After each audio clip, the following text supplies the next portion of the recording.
Hello ನಮಸ್ಕಾರ ಎಲ್ಲರಿಗೂ. ಇವತ್ತಿನ ಬ್ಲಾಗ್ಗೆ ಸುಮಾರು ಜನ ಅಂದ್ಕೊಂಡಿರ್ತಾರೆ ಇವರು 15 ದಿವಸಕ್ಕೆ ತಿಂಗಳಿಗೆ ಒಂದು ವಿಡಿಯೋ ಹಾಕ್ತಾರೆ ಅಂತ ಅಂದ್ಬಿಟ್ಟು. ಖಂಡಿತ ಇಲ್ಲ, ಇನ್ನು ಮುಂದಕ್ಕೆ ಪ್ರತಿ ದಿವಸ ವೀಡಿಯೋಸ್ನ ಶೇರ್ ಮಾಡಬೇಕು ಅಂತ ಅಂದ್ಕೊಂಡಿದ್ದೀನಿ, ಮಾಡ್ತೀನಿ ಸಹ. ನನಗೆ ನಾನೇ ಚಾಲೆಂಜ್ ತೊಗೊಂಡಿದ್ದೀನಿ ಇವತ್ತಿಂದ. ಅದೇನು ಇವತ್ತೇ ಅಂತಂದರೆ ಅದಕ್ಕೂ ಒಂದು ರೀಸನ್ ಇದೆ, ಅದು ಹೇಳ್ತೀನಿ. ಸೊ ಇವತ್ತಿಂದ ಬ್ಲಾಗ್ಸ್ನ ಮಾಡಬೇಕು, ಇನ್ನೂ ಸ್ವಲ್ಪ ಬ್ಯುಸಿಯಾಗಿರಬೇಕು ಲೈಫಲ್ಲಿ. ಈಗಿರೋ ಬ್ಯುಸಿ ಸಾಲದಂತ ಇನ್ನೂ ಲೈಫಲ್ಲಿ ಬ್ಯುಸಿಯಾಗಿರಬೇಕು. ನಾನು ರೆಗ್ಯುಲರಾಗಿ ವಿಡಿಯೋ ಹಾಕಿದಾಗ ನನ್ನ ವ್ಯೂವರ್ಸ್ ಕೇಳೋದು ಒಂದೇ, ಹಸುಗಳ ಬಗ್ಗೆ ಇನ್ಫಾರ್ಮೇಷನ್ ಕೊಡಿ, ಇನ್ನೊಂದು ಬಟ್ಟೆ ಸ್ಟಿಚಿಂಗ್ ಬಗ್ಗೆ ತಿಳಿಸ್ಕೊಡಿ ಅಂತ. ಖಂಡಿತ ಇನ್ನು ಮುಂದಕ್ಕೆ ಶೇರ್ ಮಾಡ್ತೀನಿ. ಲಾಸ್ಟ್ ವೀಡಿಯೋಗಳಲ್ಲಿ ಹೀಗೆ ಹೇಳಿದ್ದೆ, ಮಾಡೋಕ್ಕಾಗಿಲ್ಲ. ಅದಕ್ಕೆ ಇವತ್ತಿಂದ ಬ್ಲಾಗ್ ಸ್ಟಾರ್ಟ್ ಮಾಡಿದ್ದೀನಿ. ಮತ್ತು ಇವತ್ತು ಬಂದ್ಬಿಟ್ಟು ನಮ್ಮೂರ ಹತ್ರ ಇರುವಂಥ ಕೊಟ್ಕಾಳ ದೇವಸ್ಥಾನಕ್ಕೆ ಹೋಗಿದ್ದೆ. ಕೊಟ್ಕಾಳ ಮಾರಮ್ಮ ಅಂದ್ಬಿಟ್ಟು ಇಲ್ಲಿ ಸುತ್ತಮುತ್ತ ಬಿಡದಿ ಸುತ್ತಮುತ್ತ ಇರ್ತಾರಲ್ಲ, ಗೊತ್ತಿರುತ್ತೆ. ತುಂಬ ಫೇಮಸ್ ದೇವರು, ಜಾತ್ರೆ 3 ದಿನ ಇರುತ್ತೆ. ತುಂಬ ಪವರ್ಫುಲ್ ದೇವರು ಅಂತಲೂ ಹೇಳ್ಬೋದು. ಸೊ ನಾನು ಆಲ್ರೆಡಿ ಹೋಗಿ ಬಂದೆ, ಅಲ್ಲಲ್ಲಿ ಕ್ಲಿಪ್ಪಿಂಗ್ನ ತೊಗೊಂಡಿದ್ದೆ, ಅದನ್ನು ಶೇರ್ ಮಾಡ್ತೀನಿ.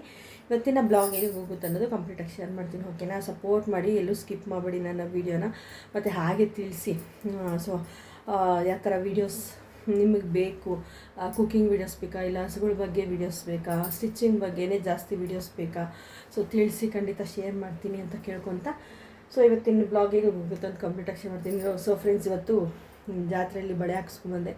ಸುಮಾರು ದಿವಸದಿಂದ ನಾನು ಬಳೆಗಳು ಹಾಕ್ಸ್ಕೊಬೇಕು. ನನಗೆ ಆ್ಯಕ್ಚುಲಿ ಬಳೆ ತುಂಬ ಇಷ್ಟ. ನನಗೆ ಈ ಥರ ಕೈ ತುಂಬ ಹಾಕೊಳಕ್ಕೆ ಇಷ್ಟ. ಸುಮಾರು ವರ್ಷದಿಂದನೇ ಅಂದ್ಕೊಳ್ತಾ ಇದ್ದೆ ನಾನು ಬಳೆಗಳ್ನ ಹಾಕ್ಸ್ಕೊಬೇಕು ಅಂತ ಅಂದ್ಬಿಟ್ಟು. ಇವತ್ತು ಫೈನಲಿ ನನ್ನ ಕಸಿನ್, ನನ್ನ ತಂಗಿ ಹಾಕ್ಸ್ಕೊಟ್ಲು. ಬಾ ಇಲ್ಲ ನೀನು ಹಾಕ್ಸ್ಕೊಬೇಕು ಅಂತ ಅಂದ್ಬಿಟ್ಟು. ಬಟ್ ಅಲ್ಲಿ ಏನಾಯಿತು ಗೊತ್ತಾ, ನನಗೆ ಯಾವಾಗಲೂ ಅಷ್ಟೇ ನನ್ನ ಕೈಗೆ ಬಳೆಗಳು ಸೈಜ್ ಸಿಕ್ಕಲ್ಲ ಫ್ರೆಂಡ್ಸ್. 2.8 ನಂದು. ಇಲ್ಲಿ ನೋಡಿ, ಇಲ್ಲಿ ನೋಡಿ, ಈ ಬೆಟ್ಟಿದೆಲ್ಲ ಇದು ಮೂಳೆ ಇರುತ್ತೆ. ಸೊ ಸೈಜ್ ಬಳೆ ಸಿಕ್ಕಲ್ಲ. ಆ್ಯಕ್ಚುಲಿ ಆ ಜಾತ್ರೆಯಲ್ಲೂ ಹಾಗೆ ಆಯಿತು, ಬಳೆ ಸೈಜು ಸಿಕ್ಕಿಲ್ಲ. ನೋಡಿ ಈ ಕೈ ನೋಡಿ, ರೈಟ್ ಹ್ಯಾಂಡಿಗೆ ನೋಡಿ, ಫ್ರಂಟೇ ಒಂದು ಕಲರ್ ಇದೆ, ಬ್ಯಾಕ್ ಸೈಡೇ ಒಂದು ಕಲರ್ ಇದೆ. ಮತ್ತು ಇಲ್ಲಿ ನೋಡಿ, ಈಗ ಬಳೆಗೆ ಈ ಕೈಗೆ ಒಂದು ಕಲರ್ ಬಳೆ ಹಾಕೋರೆ. ಟ್ರೆಂಡು ಇದು. ಅವರು ಹಾಕ್ತಾಯಿದ್ರು, ಏನು ಮಾಡೋಕ್ಕಾಗಲ್ಲ, ಸೈಜ್ ಸಿಕ್ಕಿಲ್ಲ. ತುಂಬ ಇಷ್ಟ ಆ್ಯಕ್ಚುಲಿ ನನಗೆ ಬಳೆಗಳು ಅಂದರೆ. ಇದು ನೋಡಿ, ಇದೆರಡು ಎಷ್ಟು ಚೆನ್ನಾಗಿ ಕಾಣಿಸ್ತಾ ಇದೆ ಅಂತಂದು. ಸೊ ಹಾಕ್ಕೊಂಡೆ, ಆಸೆ ಹಾಕ್ಕೊಬೇಕು ಅನ್ನೋದು. ಸೊ ಹಾಕ್ಸ್ಕೊಂಡು ಬಂದೆ. ಸೊ ಜಾತ್ರೆ ಎಲ್ಲ ಚೆನ್ನಾಗಿತ್ತು. ಮತ್ತು 3 ದಿನ ಇರುತ್ತೆ ಜಾತ್ರೆ, ನಾಳೆನೇ ಇರುತ್ತೆ. ಸೊ ನಾಳೆ ಬಂದ್ಬಿಟ್ಟು ಕುರಿ ಎಲ್ಲ ತೊಗೊಂಡೋಗಿ ಕೊಟ್ಟಿರ್ತಾರಲ್ಲ, ಕೋಳಿ ಎಲ್ಲ ಹರಕೆ ಮಾಡ್ಕೊಂಡು ಕೊಟ್ಟಿರ್ತಾರೆ ಫ್ರೆಂಡ್ಸ್. ಸೊ ಯಾರು ಏನಾನ ಅಂದ್ಕೊಂಡು ಹರಕೆ ಮಾಡಿಕೊಂಡು ಕೋಳಿ ಕುರಿ ಎಲ್ಲ ಕೊಟ್ಟರೆ 1 ವರ್ಷದ ಒಳಗಡೆ ನೀರಿರುತ್ತೆ ಅಂತ ಅಂದ್ಬಿಟ್ಟು ಕೊಡ್ತಾರೆ. ನಾನು ಇವತ್ತು ಹೋಗಿ 2 ಕೋಳಿಗಳನ್ನ ಕೊಟ್ಬಿಟ್ಟು ಬಂದೆ, ಹರಕೆ ಮಾಡಿಕೊಂಡು. ಸೊ ನಮ್ಮ ಶಕ್ತಿ ಹೆಂಗಿರುತ್ತೋ ಹಾಗೆ ಸೊ ಹೋಗ್ಬಿಟ್ಟು ಕೊಟ್ಬಿಟ್ಟು ಪೂಜೆ ಮಾಡಿಕೊಂಡು ಬಂದ್ವಿ. ಸಿಕ್ಕಾಪಟ್ಟೆ ರಶ್ ಇರುತ್ತೆ. ನಾಳೆ ಇನ್ನೂ ರಶ್ ಇರುತ್ತೆ. ನಾಳೆ ದೇವ್ರು ನೋಡೋಕ್ಕೂ ಆಗೋಲ್ಲ, ಆಚೆ ನಮಸ್ಕಾರ ಹಾಕೊಂಡು ಮಾಡಬೇಕು. ಸೊ ದೇವ್ರಿಗೆ ಮಾಡೋದ್ರಲ್ಲಿ ಏನು ತಪ್ಪಿಲ್ಲ ಬಿಡಿ ಫ್ರೆಂಡ್ಸ್. ಸೊ ದೇವ್ರಿಗೆ ಯಾವಾಗಲೂ ಪೂಜೆ ಪುನಸ್ಕಾರ ಅಂತ ಮಾಡ್ಕೊಂಡು ಹೋದರೆ ಕಷ್ಟದಲ್ಲಿ ದೇವ್ರು ನಮ್ಮ ಕೈ ಹಿಡಿತಾರೆ. ಸೊ ಹೋಗಿ ಬಂದು, ಬಿಸಿಲು ಸಿಕ್ಕಾಪಟ್ಟೆ ಇವತ್ತು ಬಿಸಿಲಿದೆ. ಸೊ ಇವತ್ತಿನ ಬ್ಲಾಗ್ ಬನ್ನಿ ಹೇಗೆ ಹೋಗುತ್ತೆ ಅನ್ನೋದು ಶೇರ್ ಮಾಡ್ತೀನಿ. ಓಕೆನಾ? ಎಲ್ಲೂ ಸ್ಕಿಪ್ ಮಾಡಿಬಿಡಿ ನನ್ನ ವೀಡಿಯೋನ. ಸೊ ಫ್ರೆಂಡ್ಸ್, ರೆಡಿಯಾಗಿ ಹೊರಟ್ವಿ. ನನ್ನ ತಂಗಿ ಬಂದಿದ್ದಾಳೆ. ಸೊ ಅವ್ರ ಗಾಡಿಯಲ್ಲೇ ಹೋಗೋಣ ಅಂತ ಅಂದ್ಬಿಟ್ಟು. ಸೊ ಫ್ರೆಂಡ್ಸ್, ಏನು ಗೊತ್ತಾ, 20 ವರ್ಷ ಆಯಿತು ನನಗೆ ಮದುವೆ ಆಗಿ. 20 ವರ್ಷದಲ್ಲೂ ನಾನು ಒಂದು ಸತಿನೂ ಜಾತ್ರೆಗೆ ಹೋಗಿಲ್ಲ, ಈ ಜಾತ್ರೆಗೆ. ಸೊ ಇವತ್ತು ಹೋಗುವಂಗಾಯಿತು. ತಾಯಿ ಕರೆಸ್ಕೊಂಡ್ರು ಅಂತ ಹೇಳ್ಬೋದು. ಪೆಟ್ರೋಲ್ ಹಾಕ್ಸ್ಕೊಳೋಣ ಅಂದ್ಬಿಟ್ಟು ಇಲ್ಲಿ ನೋಡಿದ್ರೆ ಎಲ್ಲರ ಕೈಯಲ್ಲೂ ಫ್ರೆಂಡ್ಸ್ ಕೋಳಿ ಕುರಿ ಎಲ್ಲ ಕೈಯಲ್ಲಿ. ನಾವು ಈಗ ಕೋಳಿ ಹಾಕ್ಸ್ಕೊಂಡು ಹೋಗೋಣ ಅಂತ ಅಂದ್ಬಿಟ್ಟು ಕೋಳಿ ಅಂಗಡಿ ಹತ್ರ ಬಂದ್ವಿ. ಹರಕೆ ಮಾಡ್ಕೊಂಡು ಬಿಡಬೇಕಂತೆ ಫ್ರೆಂಡ್ಸ್, ನನಗೆ ಗೊತ್ತಿದ್ದಿಲ್ಲ. ನನ್ನ ತಂಗಿ ಸ್ವಲ್ಪ ದೇವ್ರ ಪೂಜೆಗಳೆಲ್ಲ ಅವಳು ಜಾಸ್ತಿ. ಸೊ ಅವಳು ಹೇಳಿದ್ಲು, ಹರಕೆ ಮಾಡ್ಕೊಂಡಿರೋಣ ಬಿಡು ಅಂತ ಅಂದ್ಬಿಟ್ಟು. ತಾಯಿ ಹೆಂಗೂ ಈ ವರ್ಷ ಕರೆಸ್ಕೊಂಡಿದ್ದಾರೆ, ಹೆಂಗೂ ಹೋಗೋದೇ ಉಂಟು, ಬಿಟ್ಬಿಟ್ಟು ಬರೋಣ ಅಂತ ಅಂದ್ಬಿಟ್ಟು. ಸೊ ನಾನು ಮತ್ತು ನನ್ನ ತಂಗಿ, ನಮ್ಮ ಕಸಿನ್ಸ್ ಎಲ್ಲ ಹೇಳಿದರು, ಅವರು ಕೋಳಿನ ಬಿಟ್ಬಿಟ್ಟು ಬನ್ನಿರಿ ಅಂತ.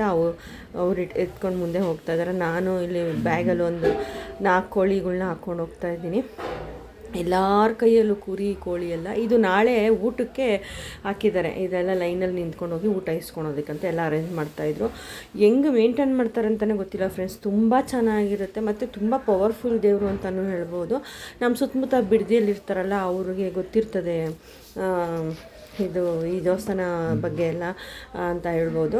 ಸೊ ನನಗೆ ತುಂಬ ಖುಷಿಯಾಯಿತು. ಹೆಂಗೂ ದೇವ್ರನ್ನ ನೋಡ್ದಂಗೆ ಆಯಿತು, ಈ ಊರ ಹಬ್ಬ ನೋಡ್ದಂಗೆ ಆಯಿತು, ಜಾತ್ರೆ ನೋಡ್ದಂಗೆ ಆಯಿತು ಅಂತ ಅಂದ್ಬಿಟ್ಟು. ಸೊ ಇಲ್ಲೆಲ್ಲ ಕೋಳಿಗಳ್ನ ಬಿಡ್ತಾಯಿರ್ತಾರೆ.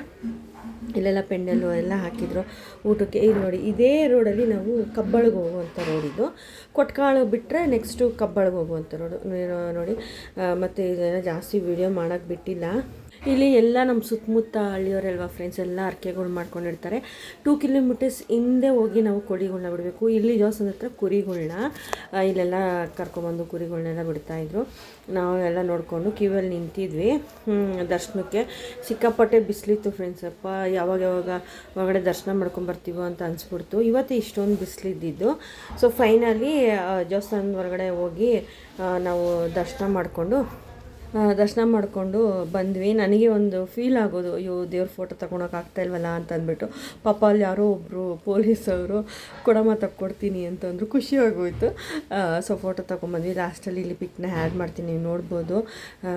ತಾಯಿನ ಎಷ್ಟು ಚೆನ್ನಾಗಿ ಅಲಂಕಾರ ಮಾಡಿದ್ರು ಅಂದರೆ ನೋಡೋಕ್ಕೆ 2 ಕಣ್ಣೇ ಸಾಕಾಗ್ತಾಯಿದ್ದಿಲ್ಲ ಫ್ರೆಂಡ್ಸ್. ಫೈನಲಿ ಜಾತ್ರೆ ಅಂದರೆ ಬಳೆ ಹಾಕ್ಸ್ಕೊಂಡು ಬರೋದಲ್ವ. ಫೈನಲಿ ಬಳೆ ಹಾಕ್ಸ್ಕೊಂಡು ಜಾತ್ರೆ ಮುಗಿಸ್ಕೊಂಡು ಬಂದ್ವಿ.